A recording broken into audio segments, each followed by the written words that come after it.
5 minute বক্তব্য দেওয়ার পরে একটা ওষুধ দেবো তৃণমূলের ভাইরা যদি ভুল বকে তাকে দেওয়ার জন্য। শুনে যাবেন তো, ওষুধটা নিয়ে যাবেন তো। তার আগে বলছি, আমরা আজকে প্রোগ্রাম করছি, তৃণমূল আমার কথার একটাও কাটতে পারবে না, বিজেপি একটা কথা কাটতে পারবে না। দুজন মিলে কি বলবে জানেন? বিজেপি বলবে এ তৃণমূলের সাথে, তৃণমূল কি বলবে? বিজেপির দালাল, বিজেপির টাকাতে চলছে আসে। আর বিজেপি কি বলবে? ও যাই করুন না কেন তৃণমূলকে সুবিধা করে দেবে। এর বাইরে বিজেপি তৃণমূল আমাদের কথা কাটতে পারবে না। তবে আমি তার আগে একটা কথা বলি, বিজেপির প্রশ্নই আসছে না, আমি পাত্তাই দিই না। যেই দিন তৃণমূল বাংলায় চলে যাবে, বিজেপি বলে কিছু থাকবেই না। যখনই তৃণমূল এসছে, সাথে বিজেপিকে নিয়ে এসছে। বলুন আপনারা বাপেরা বুকে হাত দিয়ে বলুন, 2011 সালের আগে 2011 সালের আগে পশ্চিম বাংলায় বিজেপির কটা এমপি এমএলএ ছিল? এই বলুন আপনারা, ছিল? কটা কাউন্সিলর ছিল? কটা চেয়ারম্যান ছিল? কটা প্রধান ছিল? কটা সমিতির মেম্বার ছিল? কটা জেলা পরিষদের মেম্বার ছিল? খুঁজে পাওয়া যাবে না। আতস কাঁচ দিয়ে দেখতে হতো বিজেপি কি। 2011 সালের পর থেকে রে রে করে তৃণমূল বাড়তে থাকলো, পাল্লা দিয়ে বিজেপিও বাড়তে থাকলো। অ্যাকচুয়াল তো তৃণমূল বিজেপির গর্ভে জন্ম হয়েছে। সুতরাং সে যখন এসছে, তার পরিবারের গার্জেনকে সাথে নিয়ে আসবে না? পরিবার গার্জেন নিয়ে এসছে।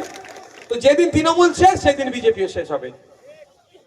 আজকের পর থেকে যদি আপনাদের কেউ বলে নওশাদ সিদ্দিকী বা আইএসএফ বিজেপির টাকায় চলে, তাদের একটা কথাই বলবেন, আমি যেখানে আজকে যেটা বলছি সেটা উত্তর দিয়ে দেবেন। আচ্ছা, আমি টাকা নিয়েছে বলে অভিযোগ অনেক, কেউ প্রমাণ করাতে পেরেছে? আমাকে যখন জেলে রেখেছিল, একটা খবর ছড়িয়েছিল না, হাওয়ালার মাধ্যমে টাকা ফাঁকা অনেক কিছু, প্রমাণ করাতে পেরেছে? পারেনি। তো আমি আজকে চ্যালেঞ্জ দিয়ে যাচ্ছি আপনাদেরকে একটা কথা, জীবনেও পারবে না। কিন্তু তারপরে কানের কাছে বকলে তো খারাপ লাগবে তো একটু। তাহলে খারাপের উত্তর কি দেবেন? আজকে এই পলসন্ডা হসপিটাল মাঠে দাঁড়িয়ে আপনাদেরকে আমি একটা কথা দিয়ে যাচ্ছি, অন ক্যামেরা বলছি। আমার রাজ্য কমিটির একজন সর্বোচ্চ নেতার মধ্যে একজন, ইনি আমাদের শামসুর আলী স্যারের সামনে আপনাদের বলে যাচ্ছি, বিজেপি যদি আমাকে টাকা দেয়, আমি গোপনে নয়, আমি প্রকাশ্যে নেব। ঠিক আছে? ভয় লাগলো নাকি? আমার ভয় লাগে না। যারা মুসলমানদের পেছনে লাথি মেরে বলছে বাংলাদেশে পাঠিয়ে দেবে, তারা আমাকে টাকা দেবে? যারা আমাকে রোহিঙ্গা বলে দিচ্ছে, তারা আমাকে টাকা দেবে? এটা ভাবতে পারা যায়? আমি নেব।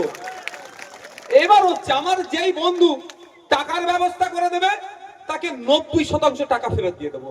মাত্র 10% টাকা নেবো আমি পার্টি চালাতে। অর্থাৎ যে তৃণমূলের বন্ধুরা বলছে নওশাদ সিদ্দিকী বিজেপির কাছ থেকে টাকা নেয়, নিশ্চিতভাবে তার জানাশোনা আছে বিজেপি নেতার সাথে। তাকে বলবেন, ভাই তুই ব্যবস্থা কর। 100 টাকার ব্যবস্থা করতে পারলে নওশাদ ভাইজান 90 টাকা তোকেই দিয়ে দেবে তোর সংসার ধর্ম আয়েশ করার জন্য। 10 টাকা মাত্র পার্টি চালাতে নেবে। কি বলছি বুঝতে আসছে? আজকের পর থেকে যদি কেউ বলে কথা, তাদের কি বলবেন? তুই ব্যবস্থা কর, ভাইজান প্রকাশ্যে নেবে। গোপনে বলছিস নিয়েছে তো, ভাইজান প্রকাশ্যে নেবে। দেখি কেমন ব্যবস্থা করতে পারে। শুধু আমাদের সম্পর্কে মিথ্যাচার হচ্ছে। বন্ধুগণ, SIR নিয়ে খুব চিন্তিত।